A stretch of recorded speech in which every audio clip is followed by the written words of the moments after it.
حکمران ہوتا ہے. یعنی کہ دوسرے لفظوں میں آپ کی زندگی پر حکمران کون ہے؟ یہ سوال ہے. کیا آپ کی زندگی پر آپ کا پیسہ حکمران ہے؟ کیا شہوت حکمران ہے؟ کیا جھوٹ حکمران ہے؟ کیا طرح طرح کی دنیاوی باتیں حکمران ہیں؟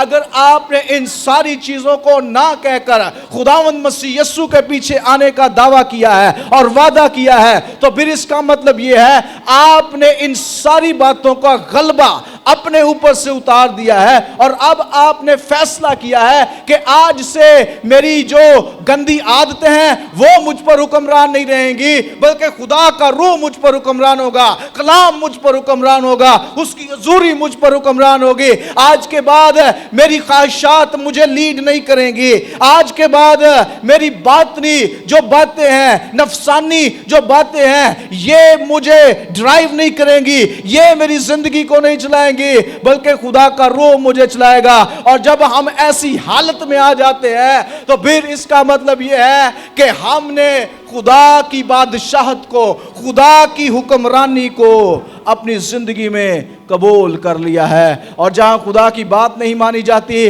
وہاں خدا حکمران نہیں ہے. اس کا مطلب یہ ہے بنی اسرائیل کی امید یہ تھی کہ ایک وقت آئے گا جب صرف اور صرف خدا اور اس کا کلام اور اس کا روح جو ہے ہم سب پر بادشاہت کرے گا، ہم سب اس کے غلبہ میں ہوں گے، ہم سب اس کی حضوری کے کورنگ میں ہوں گے، ہم سب. اسی لیے پچھلے اتوار بھی میں بتایا تھا، مسیح یسوع نے کہا جب روح القدس تم پر آئے گا تو تم کیا پاؤ گے؟ لباس پاؤ گے. اور جو لفظ لباس ہے یہ کورنگ کا کی طرف اشارہ ہے. یہ وہ کورنگ ہے، یہ وہ ملبس ہو جانے کا ایک طریقہ ہے جو باغ عدن کے اندر آدم اور حوا نے کھو دیا، اور پھر انہیں پتا چلا کہ ہم کیا ہیں؟ ننگے ہیں. اور مسیح یسوع روح القدس کو واپس بھیجنے سے اسرائیل کی اور کلیسیا کی اور ان سب کی جو مسیح پر ایمان لانے والے تھے ان کے ننگے پن کو اور ان کی شرمندگی کو روح القدس کو بھیج دینے کے وسیلہ سے دور کر رہا ہے. ہاللویا. غور سے سنیے گا، جب ہم آدم کی طرح پیدا ہوتے ہیں تو